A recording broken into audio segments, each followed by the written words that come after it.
Hi guys, let's take a look now at the top 20 players in fantasy basketball over the last 2 weeks. It should be nobody's surprise that James Harden comes in at number one, averaging 48.5 and 11.5 with 2 steals, with 1 block, and with 6 triples per game. Absolutely no debate about Harden being the number one player. He's been unbelievable so far this season. Number two, again, no real shock, Anthony Davis, averaging 32 points with 15 rebounds, 4 assists, 1.8 steals, and 2.6 blocks. And those percentages, which had been lagging a little bit at the start of the season at 55 and 83, they are back in business. No real debate there. In fact, the top 6 players are all guys who I think you should be considering as the top 6 fantasy players for pretty much the rest of the season. Number 3 is Steph Curry, who's hitting more threes than James Harden, 6.5 per game, 33.5 points, 6.5 assists. He's shooting immaculately, 52 from the field and 45 from three. Back in business at that top end of the fantasy zone after he had dipped a little bit with some of the shooting dropping off. Number 4 is the fun guy, Kawhi Leonard. I'm a fun guy. He is averaging just 31 points per game, which is lower than all those other 3 guys. 6.5 boards with 4.5 assists and almost 3 steals on 58 and 79. So if there's one guy out of this top 4 who's likely to drop, it's Kawhi, because that 58% shooting is probably not going to stick, nor are the 3 steals per game. So he can drop back. He's still a top 10 guy, though. Number 5 is Karl Anthony Towns, averaging 27 and 16 with 2.7 blocks on 52 and 82, also chipping in with 1.5 threes and 3.5 assists. No reason he can't be a top 4 or top 3 guy for the rest of the season. Coming off that big 27 and 27 game against Anthony Davis and the Pelicans across the weekend. And then number 6 is Nikola Jokic, averaging 27, 12, and 8 with a steal, a block, almost 2 threes on 54 and 81. Like Davis, Jokic's numbers were a little muted to begin the season because his percentages were off for whatever reason. They are back now. His usage is up. He is putting together an absolutely sensational run, and it hasn't really been impacted. In fact, it's been enhanced by the return of Paul Millsap. Barton's back now. Harris is coming back, but Jokic is the man on this team pretty clearly, and he should be getting every opportunity to put these numbers up consistently. Number 7, I guess, is where we've got a little bit of a surprise. Bradley Beal comes in there. He's playing a massive 39.5 minutes a game over the last 7. That is obviously a huge amount, averaging 31 points with 4 triples, 7 assists, 5.5 boards, and 2 steals on 48 and 81. But when you look at it, the only thing I see there is really dropping down is the playing time. All the other numbers are within the realms of possibility for what Beal can do. Probably the 2 steals is a bit high for him. I do think, though, that he has a chance to be a first-round guy by the end of the year, a clear top 15 player. And if you are trading him away, you have to look at him as a top 10 guy, I think. I think that's the way you've got to be approaching the rest of the season for Bradley Beal. Number 8 is Joel Embiid, averaging 29 and 14 with 2.7 blocks on 50 and 80. Again, this is probably his zone for the rest of the season, about the right spot for him. Yeah, scoring well, rebounding, blocking shots, efficiency. He's getting 3 assists a game. He's hitting over a 3. This is about the Joel Embiid that I think that we should be having a decent level of expectation he'll be able to continue. Number 9, a bit of a surprise as well, Blakey Griffin. 38 minutes a night for 31 points, 3 triples, 6 rebounds, and 6 assists on 1.5 steals. The efficiency is way up, 53 and 88%. But like a lot of these guys, I look at this and go, well, it's not crazy that he's in this level. 30 points per game is high for Griffin. 53 from the field is probably a little bit high as well. But 6 assists, 1.5 steals, and actually 1.5 steals for Griffin's pretty high as well. He's normally a less than 1 sort of a guy.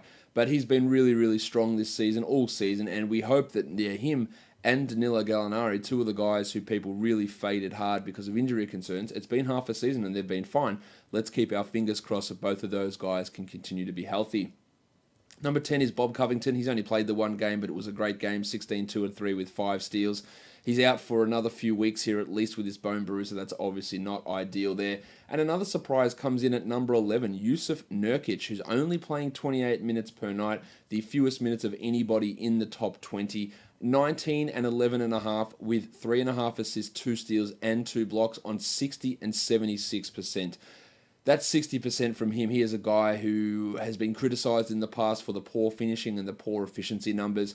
His numbers are sky high at the moment, and they've been pretty high all of this season. A real steal where you could have got him in drafts around the 50 to 60 mark after a somewhat disappointing season last year. He has stepped it up big time. He is, to me, is a comfortable top 50, top 40 guy, and probably can be a top 30-ish type player with how he's going.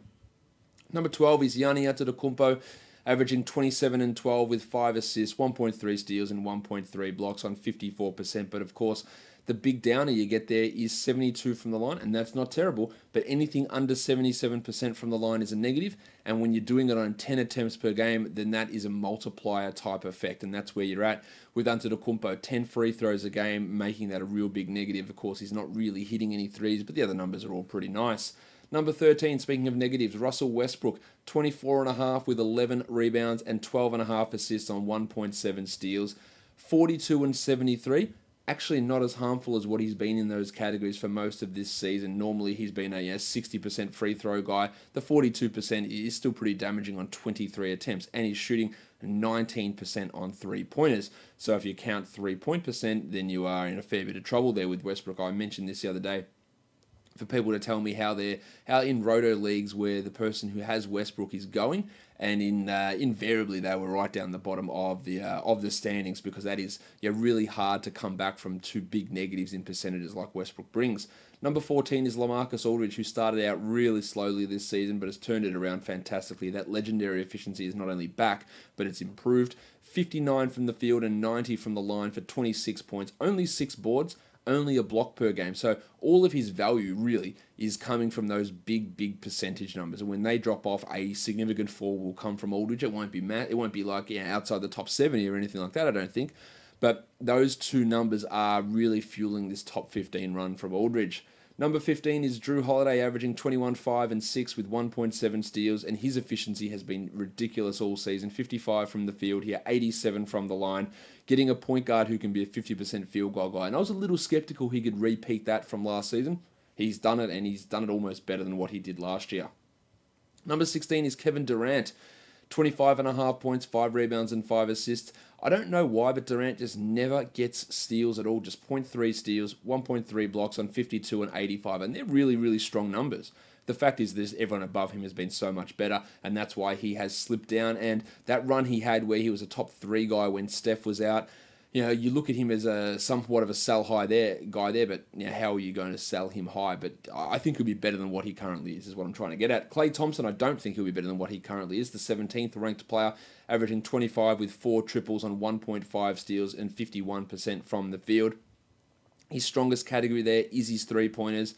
4.2 per game. When that drops off, his numbers drop off. I don't view him as a top 20, top 30, or top 40 player.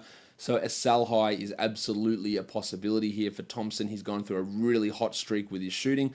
51% from the field is an unsustainable number. He's also giving you almost 4 assists, which is not something he usually does as well. So I think this is a bit of a sell high moment for Klay.